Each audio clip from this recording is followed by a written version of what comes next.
Hello everyone, स्वागत है आपका मेरे चैनल पर। और यहाँ पे अल्फाज बैठा हुआ है मेरे साथ। मैं जा रही हूँ बर्तन क्लीन करने, तो सोचा कि चलो आज आप लोगों से कुछ बातचीत किया जाए। इसीलिए मैंने बर्तन छोड़ा और मोबाइल को हाथ में उठाया और फिर कहा कि बर्तन बाद में क्लीन करेंगे, पहले अल्फाज को थोड़ा संभाल लूँ। तो उसको मैंने थोड़ा देर खिलाया, दादी के पास दिया, तो फिर उसके बाद मैंने अपना सारा काम किया। तो चलिए स्टार्ट करते हैं कि मैं इतने दिनों से कहाँ गायब थी और आज इतने दिनों के बाद वीडियो में क्यों बना रही हूँ। तो जो लोग मुझे जानते हैं, काफ़ी दिनों से मैं परेशान चल रही थी। ये 2022 की बात है, दिसंबर महीने की। तो ग्रुप डी का एग्ज़ाम मैंने क्लियर किया था। ग्रुप डी का जो रिटन एग्ज़ाम होता है उसको मैंने दिया था। ऐसे ही मैंने दे दिया था, तो बस मुझे मालूम नहीं था कि मेरा क्लियर हो जाएगा। वैसे तो आप लोगों को मालूम ही है कि मेरा मेन पर्पज़ जो है बैंकिंग का ही था। तो ऐसे ही रास्ते में जो भी एग्ज़ाम आते हैं, जो लगता है कि हाँ जिन्हें दे देना चाहिए, गवर्नमेंट के जो सेंट्रल के जो एग्ज़ाम होते हैं, बस यही सोच के मैंने ग्रुप डी का एग्ज़ाम दे दिया था। और मेहनत तो थी ही मेरी और तैयारी भी थी काफ़ी हद तक, तो मेरा क्लियर हो गया था एग्ज़ाम। और दिसंबर में इसका रिज़ल्ट आया था और जनवरी में इसका फ़िज़िकल होने वाला था, क्योंकि इसका जो रिटन निकलता है ना, उसके बाद फ़िज़िकल होता है, दौड़ होता है और एक वेट उठवाया जाता है, तो इसी को फ़िज़िकल कहा जाता है। तो 23 जनवरी को मेरा फ़िज़िकल का डेट था और दिसंबर में आई थिंक 24-25 को इसका रिज़ल्ट आया था फ़िज़िकल का। तो ठंडी भी काफ़ी बहुत थी बिहार में और मैं तैयारी कर नहीं पाई थी, क्योंकि उसी वक्त मेरा एसएससी सीजीएल का भी एग्ज़ाम था और एक एफसीआई का भी एग्ज़ाम था। तो बहुत सारी चीज़ें साथ में ही थी। और उसके पहले मैंने आरआरबी जो बैंक का एग्ज़ाम होता है वो दिया था, तो उसमें मतलब फ़ेल हो गई थी मैं। तो काफ़ी सारी मतलब प्रॉब्लमें थी, तो इसके बीच फ़िज़िकल का तैयारी करना बहुत मुश्किल था।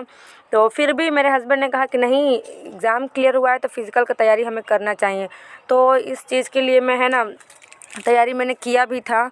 मैं दौड़ने जाती भी थी, तो किसी ने मुझे कुछ बताया नहीं। मैं स्टार्टिंग में दौड़ने गई तो शुरू के मतलब पहले दिन दूसरे दिन ही मैं लड़कों के साथ दौड़ गई। काफ़ी अच्छा दौड़ी थी मैं, तो मुझे लगा था कि हाँ मैं कर पाऊँगी। लेकिन किसी ने ये नहीं बताया था मुझे कि पहले दिन नहीं दौड़ना चाहिए इतना।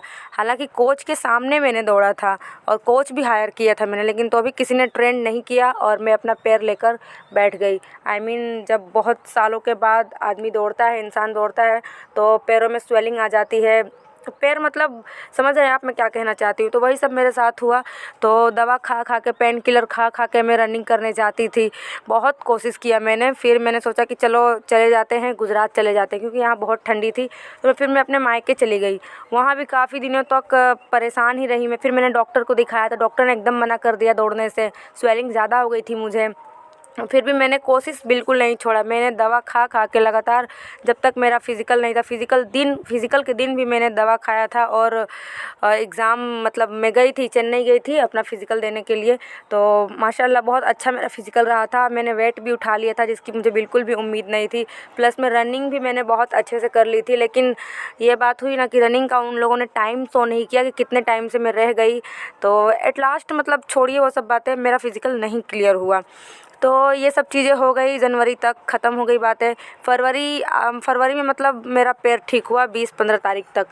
इसके बाद फिर मेरे भाई की शादी थी मार्च में, तो फिर शादी अटेंड किया। फिर बिहार आई मैं। बिहार तो फरवरी में ही हम लोग आ गए थे, मार्च में शादी थी। उसके बाद अप्रैल में रमज़ान चालू हुआ, ईद हुआ। तो इन सब चीज़ों के बीच एकदम वीडियो बनाने का मन ही नहीं कर रहा था। ऐसा लग रहा था क्या आप लोगों से बोलूँगी मैं, कि मैं एक मोटिवेट करने के लिए आप लोगों को यहाँ पर आई थी कि स्टडी कैसे करना है बच्चों के साथ, शादी के बाद कैसे अपने लक्ष्य को पाना है। लेकिन वो सब नहीं हो पाया मेरे से, तो बहुत बुरा लग रहा था मुझे, इसलिए मैं वीडियो नहीं बना रही थी। खैर छोड़िए, देखिए बातों बातों में सारा काम मेरा हो चुका है।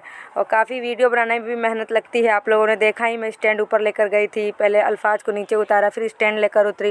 ये सब करते करते 11:15 हो गया और अल्फाज मेरा सो गया।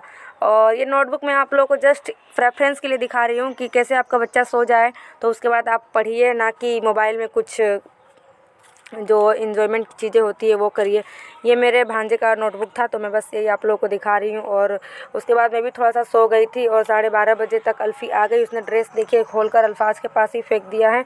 और 12:30 बजे मैं भी उठी, सो करके थोड़ा आधा घंटा सो गई थी मैं। उसके बाद कहा कि चलो थोड़ी देर में अजान होने वाली है, तो क्यों ना वज़ू करके कुरान शरीफ ही पढ़ लिया जाए। उसके बाद कुरान शरीफ पढ़ने के बाद मैं अब नमाज़ पढ़ूँगी और नमाज़ पढ़ने के बाद 1 बज ही जाएगा। क्योंकि 1 बजे अज़ान होती है, अभी 12:30 हो ही रहा था। देखिए अब नमाज़ पढ़ने के बाद मैं दोपहर का खाना खाऊंगी, सबको खिलाऊंगी और बाकी सारे लोग मेरे घर के अपनी अपनी जगह काम पे गए हैं और मेरी एक सासू माँ घर में है, मैं और अल्फ़ी और मेरा अल्फाज है। बस इतने ही लोग अभी हम लोग हैं यहाँ पर।